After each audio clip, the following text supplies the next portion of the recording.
আসসালামু আলাইকুম। সকলকে ইনকাবিডি এর নতুন ভিডিওতে স্বাগতম। আজকে আমরা দেখব বহুল জনপ্রিয় একটি পেনিস এক্সটেন্ডার ডিভাইস। আমার সামনে এখানে 3টি মডেল রয়েছে, জেনারেশন 1, 2 অ্যান্ড 3। চলুন একে একে আনবক্সিং দেখতে থাকি। সবার প্রথমে দেখব ফার্স্ট জেনারেশন। প্রতিটি মডেলের সাথেই পাবেন একটি সিডি, একটি ম্যানুয়াল এবং একটি রুটিন, যেটিতে আপনারা চাইলে লিখে রাখতে পারেন কবে কতক্ষণ ব্যবহার করেছেন।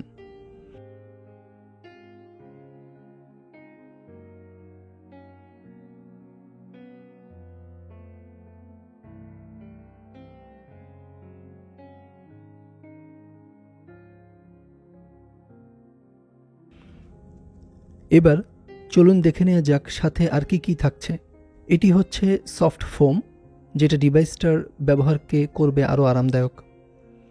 সফট রাবার হোজ, পেনিসকে ব্র্যাকেটের সাথে আটকে রাখার জন্যে।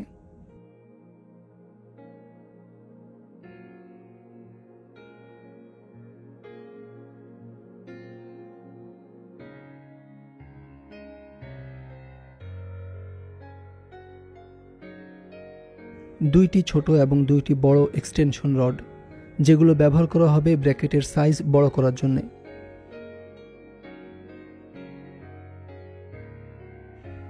এটা হচ্ছে মূল ব্র্যাকেট অথবা বডি।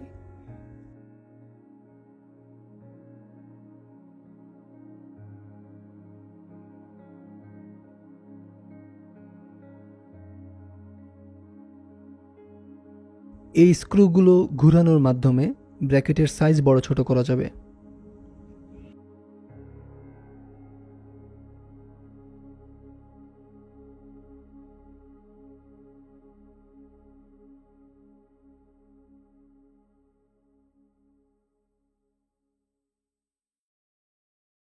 এবার দেখব সেকেন্ড জেনারেশন।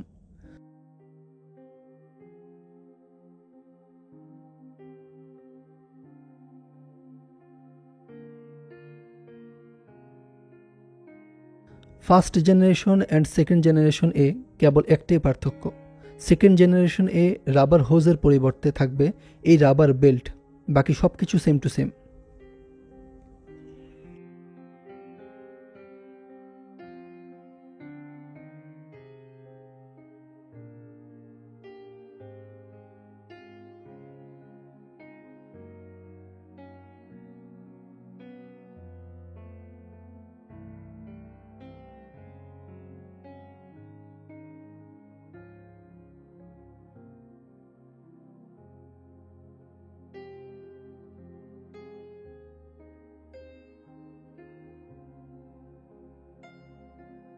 আর থার্ড জেনারেশন মূলত হলো ফার্স্ট জেনারেশন এবং সেকেন্ড জেনারেশনের কম্বিনেশন।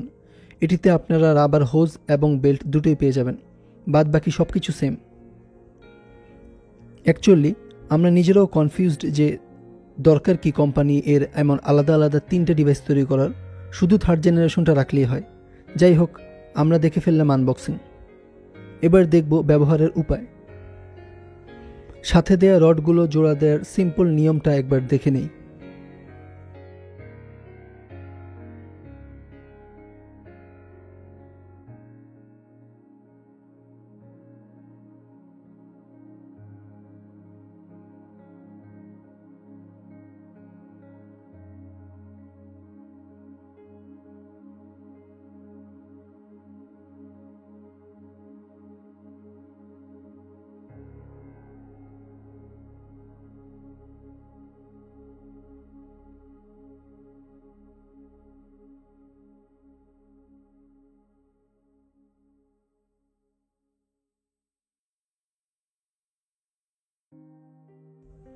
আপনারা দেখতে পাচ্ছেন ব্র্যাকেট এর হেডটা কিছুটা লুজ ফিটিং।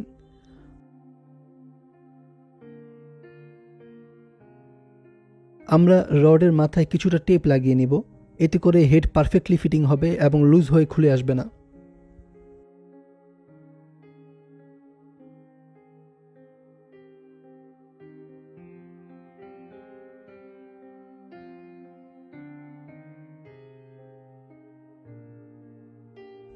রাবার হোজ নিব এবং তা হেড এর ছোট 2টা ছিদ্র দিয়ে প্রবেশ করে নিব।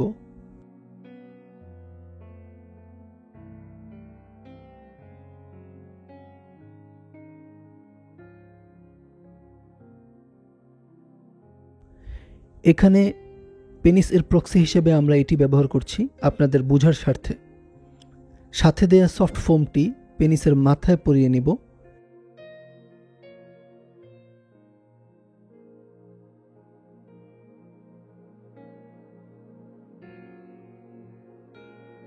এবং পেনিসকে এইভাবে ব্র্যাকেট এর ভিতরে প্রবেশ করিয়ে রাবার হোজের মধ্য দিয়ে পেনিস হেড প্রবেশ করব।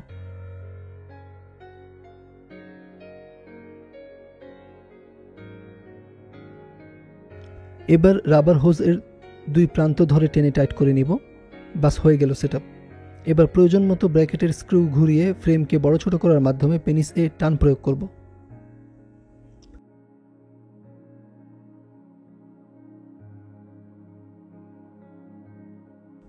এবার দেখব রাবার বেল্ট কিভাবে ব্যবহার করবেন।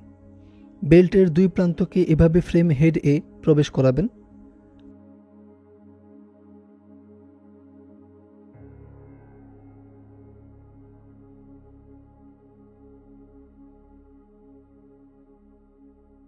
এবার আগের নিয়মে পেনিসকে বেল্ট এর মধ্যে দিয়ে প্রবেশ করাবেন।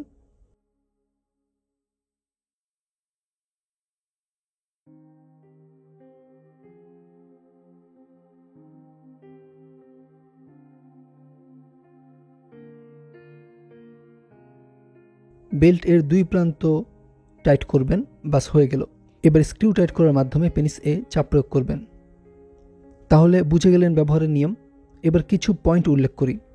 পেনিস এর যেই গ্ল্যান্ড অথবা মাথা আছে, রাবার বেল্ট অথবা হোজ সেই মাথার নিচে টাইট হওয়ার মাধ্যমে চাপ প্রয়োগ করবে, মাথার উপরে নয়। ব্যবহারের সময় খেয়াল রাখতে হবে পেনিস এর মাথা অথবা গ্ল্যান্ড যাতে রক্তশূন্য না হয়ে পড়ে।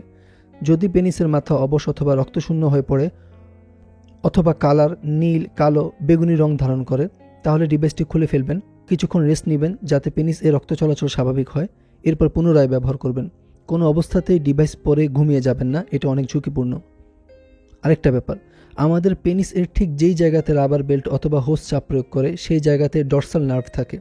এই নার্ভ পেনিস এর ফিলিং, সংবেদনশীলতা অথবা সেন্সিটিভিটি ফিল করায় আমাদের মস্তিষ্কে।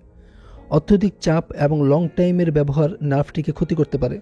সুতরাং আমরা সচেতন থাকব, অতিরিক্ত টাইট দিব না বেল্টকে। আমার সুপারিশ থাকবে আপনারা অবশ্যই সাথে দেয়া ফোম ব্যবহার করবেন।